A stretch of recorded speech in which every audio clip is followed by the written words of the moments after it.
Dare great things for Christ.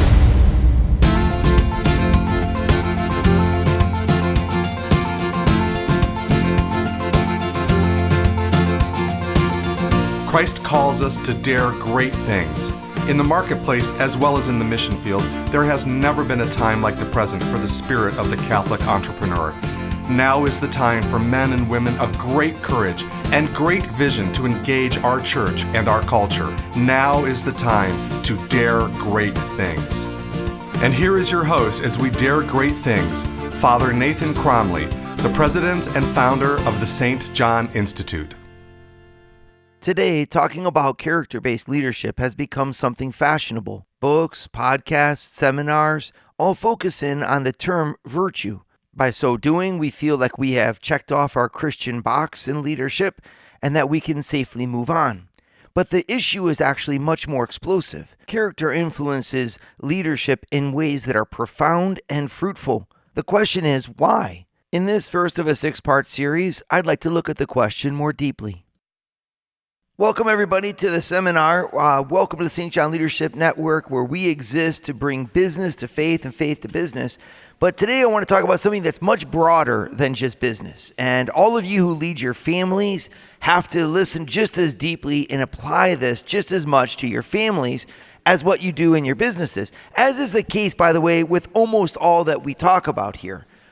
So many people want to say that business leadership is about business, and they don't understand the whole principle of what leadership is. Leadership is an action that flows from a leader. And leaders are leaders everywhere they go.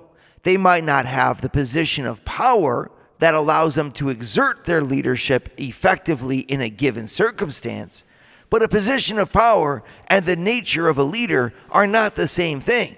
Right? You can be a leader who is asked to follow in a given circumstance or in a given situation, and that's just fine. But you're always a leader, meaning leadership is something that's deep down inside of you, regardless of whether or not you put it out into the world.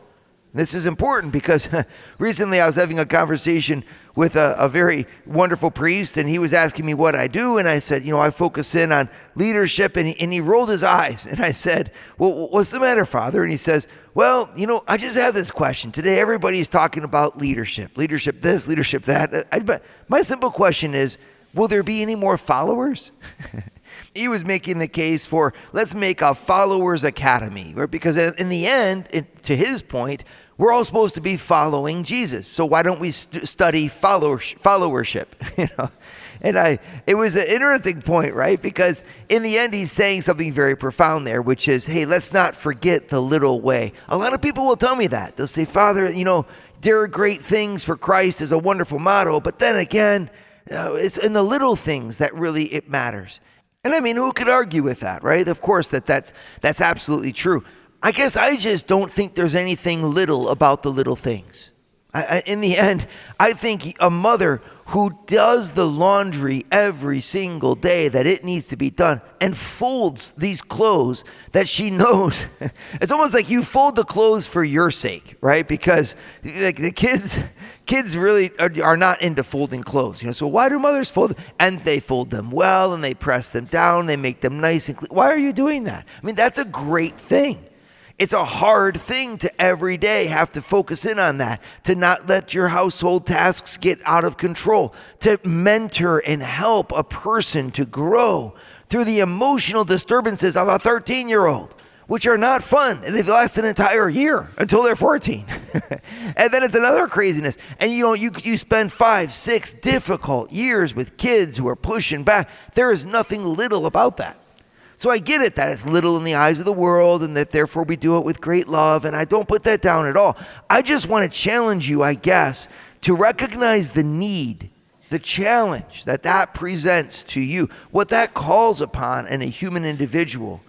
Because if you really do the little things with great love, you will become a great saint, right? So daring great things means literally daring to be that great saint by going through the little things and doing them with a great love. But just don't take your eyes off of the prize of how hard that is, the gap that sin causes inside of us that needs to be filled with Jesus. Right? And so that's where we focus in on leadership. So please don't make these seminars that I'm giving you into things that you say, this is just for my company and for my business workplace. It's not. And here's why. Because what you do at business is practice for what you do at home. Your real life is what you do with your family. But what you do at business is practice for that. And so if I can take in through the demands of the workplace, I look at that as an educational environment in which someone is formed to be a great mom or dad, or great brother or sister, or great aunt and uncle, or great son or daughter, right? The greatness of you, you spend 8 to 10 hours in that workplace environment. And so it's right, I enter by there. But the content of what it means to be a leader is not exhausted by the context of the working environment. It just begins there. And that's why we talk about character-based leadership.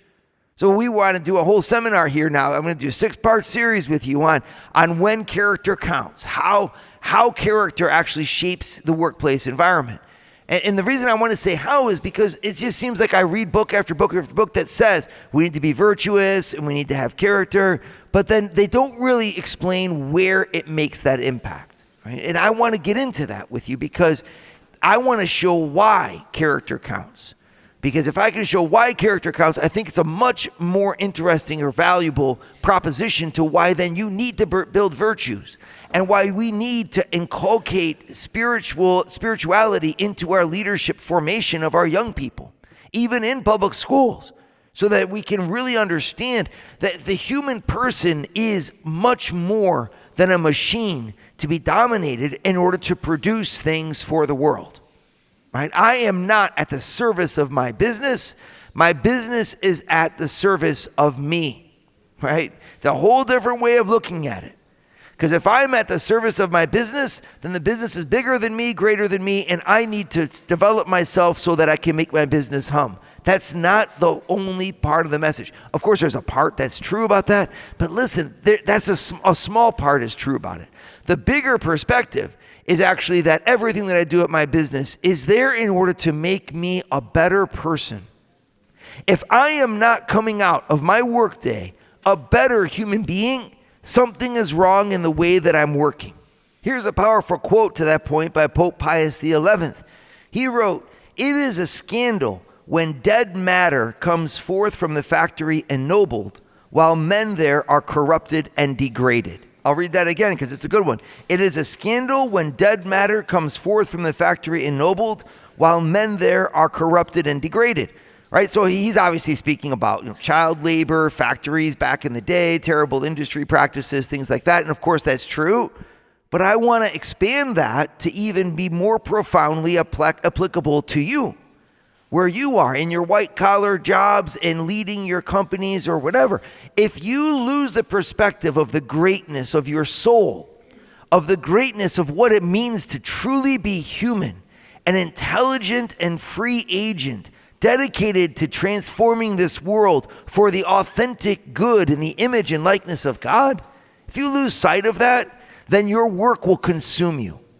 And the evidence that your work is consuming you is the materialism that can predominate in your life. When you think that what you buy online can somehow fill the hole in your family, or that what you can provide your kids with will somehow replace your fatherhood or your motherhood, you've made it's a sign that you're making an error in the way that you're approaching your work, right? My work, in other words, ought to make me more peaceful, more contemplative, in the sense of more satisfied with where I am in my life and understanding what life is all about. Now, I think if I took a survey right now, we'd be at a pretty low amount of you who actually feel that way, which is why we're here. I want to help you to understand how to make work humane, how to transform the working environment into something that's genuinely human. And that's where character-based leadership comes to play. This is how you understand its power. Its power is that leadership should be about the leader, and your work should be about you. Would you like to hear more from Father Nathan? Join the St. John Leadership Network and receive a 2-minute glance at the gospel every Sunday morning right to your phone. To learn more, go to www.stjohnleadershipnetwork.org/member and join for free today. So a lot has been said these days about character-based leadership, and I think it's a wonderful thing. Again, there's a lot of wonderful things out there. I'm not criticizing anything. I just want to add to it. I want to add a message that I'm not hearing, which is how it is that a character of a person actually impacts the extent and the depth of the leadership that they give. Most of us have a vision of leadership which is a bit truncated. It's focused on producing, getting people to do things that you need them to do, or getting them to do things that they want to do, or whatever, getting people to do things. And that's the context, I agree, of especially a business leadership model, right? Just like some parents will judge their ability to parent based upon the discipline of the kids, right? Do the kids do what we say that to do? Are they nice and in control, right? And you could say that's a great way, great parenting. Leadership in the household is when the house is clean, the kids are above average, and everything in life is just wonderful, and they're talented and well-behaved. They must be amazing leaders in the family. And it's just like you can't deny that there's something about that that's true. And you can't deny either that in the workplace environment, your leadership context is one of getting people to do what needs to be done and organizing their labor in a way that's successful and good. I just want you to expand your vision and ask, is that all that's necessary? Because in a world where we define leadership according to the efficiency of the production that comes from it. So our restaurant is opened on time, the tables are cleaned, the kids smile at the clients or the customers that come in, the guests of the restaurant, the food is served hot. I mean, this, you could say, man, what an amazing manager. This person does an amazing job. And I would say, yes, you're absolutely right. I just wonder if there's not more to it.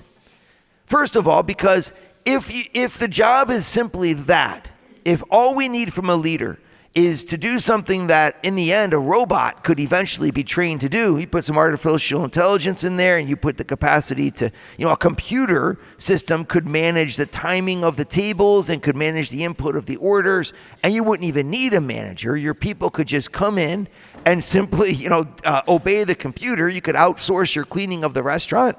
You could even maybe outsource your cooking, and then in the end, your restaurant could turn without even a manager. What happens to leadership in a world like that? Well, what does that tell you about how you view the role of a manager? If a computer could do it, and if a robot could do it, then you're only touching a very small portion of the greatness of the human being whom you are hiring in order to do that job. And I get it that work can't touch every level of greatness in the human being, but we'd like for work to touch as much of the greatness as possible. The more that a person is engaged and is perfected by what they do every day, the more that they're going to be committed to that workplace environment. And the happier they're going to be, and the happier you're going to be as well. Because if your people leave work happy, feeling like they've grown as human beings, well, I mean, isn't that the purpose anyway? Isn't that why you got them there? To do just that? Of course it is. So you're going to be happier, they're going to be happier, the world's going to be better. And we know that every one of our people that we manage and that we're responsible for 8 to 10 hours, 8 to 12 hours a day, is going to go home and be with their kids. And what would happen if you looked at what you did every day as you led your people as a place where you're able to form, to educate, to build up, to heal the mothers and fathers of 100, 200, 3,000, 4,000 kids? Because if every person that you touch and every person that you're responsible for on your team, every one of your colleagues, if you always keep in mind that person's going to go home from this day and they're going to bring how they feel about themselves at the center of how they're going to treat their kids, well, it can properly motivate you to say, I cannot simply reduce my managers to anything that robots can do. I have not been sent by Christ into this position of power to leave this position neutral or to do my duty in a mediocre fashion which simply says I've just got to take care of a basic element of who my people are. I'm responsible for something even more. And what is that even more? Well, if you're looking at your productive environment from a purely a role of pure efficiency, well, there is a lot that's required. There's discipline, there's a sense of ownership, there's a sense of responsibility, all of which come from the character of the people, which is why it's a promotion to go from entry-level work into management. It's the company saying, we actually feel like you are a good enough person as a human being to be entrusted with the care of accomplishing more than just your task. Now, it's saying nothing about entry-level workers who are, of course, absolutely amazing at their task and they can stay there. But to be a good worker, usually in companies, when you got someone who does it really well, you make them a manager. Now, it's true that that's a whole different skill set, but that's a whole different topic. I mean, what we're trying to say is that when you become a manager, it's because you have a certain amount of character that the company can trust. So I know that if I'm a teacher and they suddenly make me the department chair, well, now my school is saying to me, we like you, we approve of you, not just as a teacher, but as someone who's able to be responsible for other teachers. Now, here's the question. What would happen if we looked at our people from a bigger level, a broader vision for work than pure productivity, pure delivery of services and goods? What if we looked at it from a more human perspective? And we looked at it as the goods that we deliver and the impact that that makes on the human life. And we allowed our managers to be responsible for that whole package. I'm thinking, for example, of some doctors that I know who are very discouraged because being basically run by the insurance companies, they can't see a patient for longer than 12 minutes, right? Or on average 9 minutes per patient, in and out, in and out. And so it makes them feel that they are not really making the impact that motivated them to become doctors to begin with. It's a real problem. It's also a problem for the patients, because the patients end up being dissatisfied because they want to talk to a doctor about their health. The doctor is dissatisfied because he actually or she actually really wants to talk to the patients, right? And the only people that seem to be really happy in this world are the economic giants that are manipulating healthcare as a purely economic matter. And I understand that it's economic, but we all know that healthcare could be so much more, and that the healthcare could be so much better if it could be given more leeway from the economic yoke that it enslaves it or that masters it at present.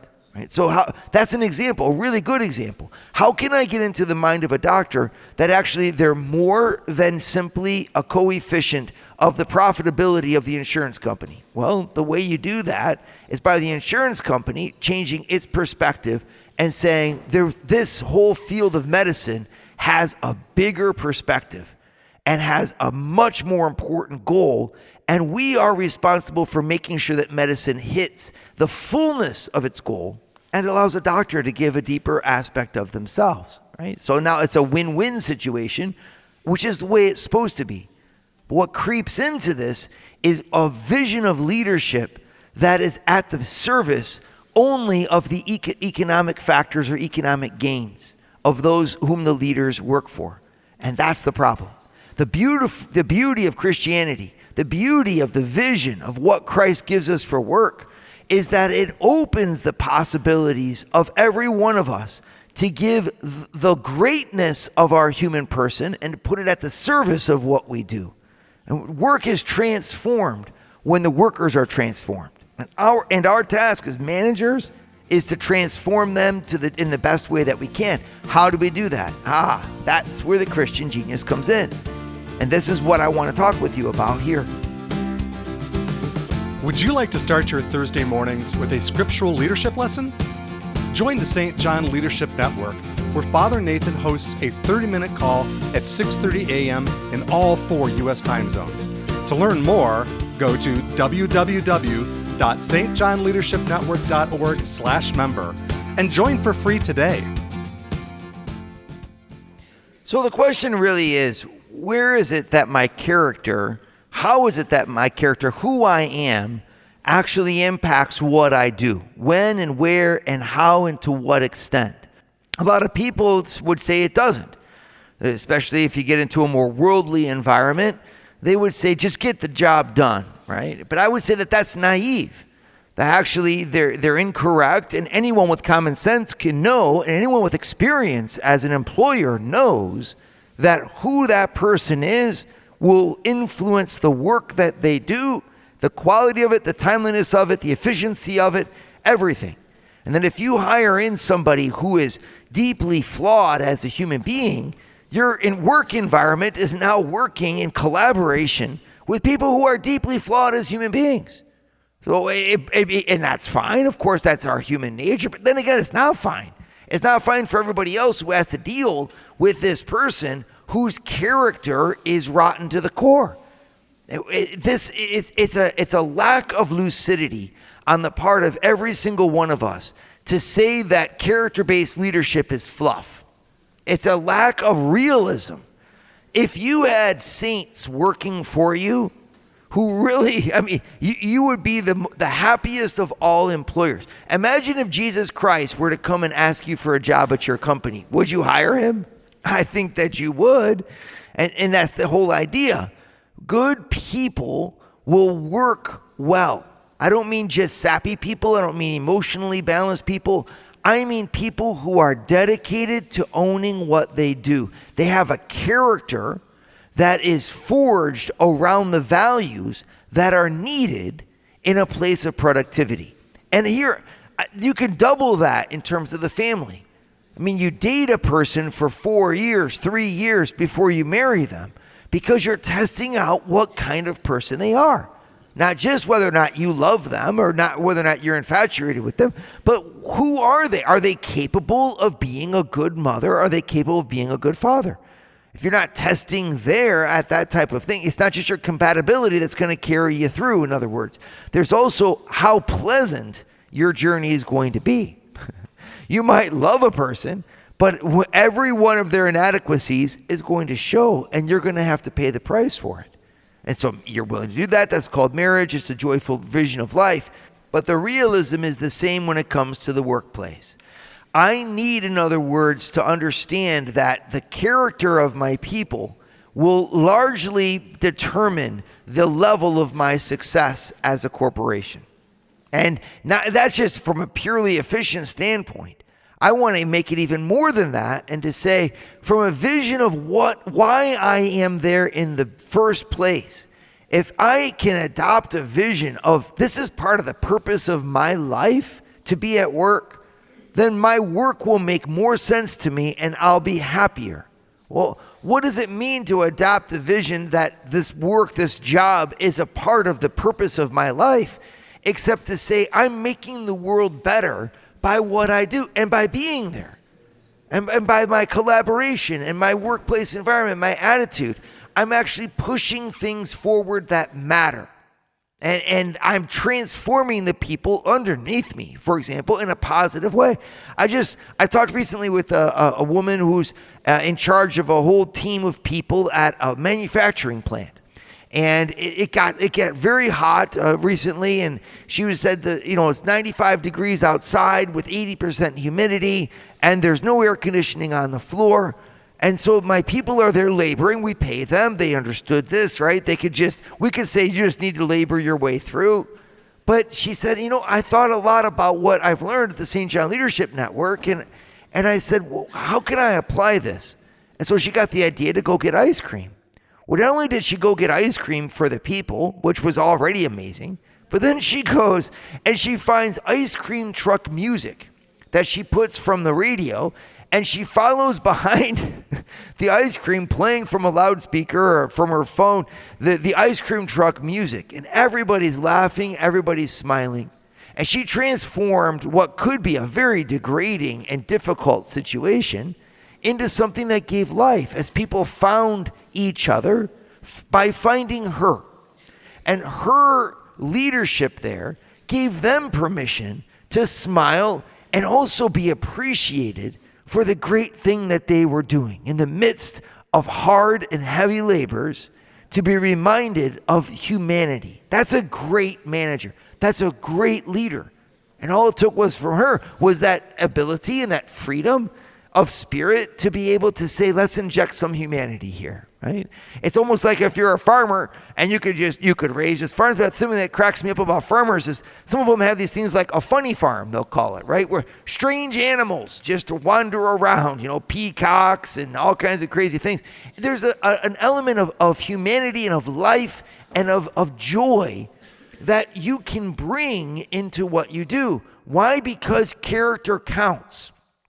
Character counts for as much as productivity because character is at the source of productivity. I think, sometimes we talk about ethics in business from a very sterile position point.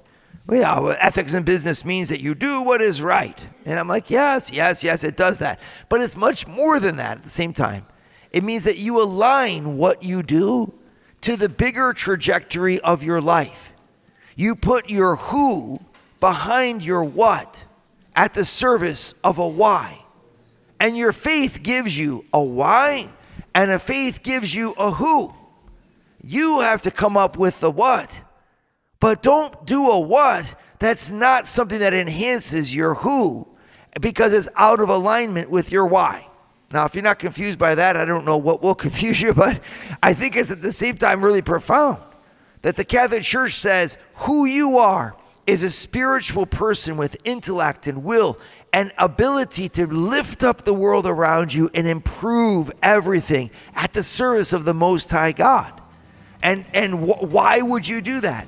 You would do that at his service, out of love for him, and out of genuine concern for the authentic advancement of all humanity. Well, then what are you going to do? I'm going to go to that workplace environment, not forgetting my who and my why. And therefore, I need to be engaged, and my character counts. Dare great things for Christ. Share your feedback with Father Nathan. Send us an email at info@stjohninstitute.org. That's info@stjohninstitute.org. And don't forget to subscribe to premium video content to form, unite, and inspire you at Eagle Eye Pro on our website, eagleeyeministries.org. That's eagleeyeministries.org.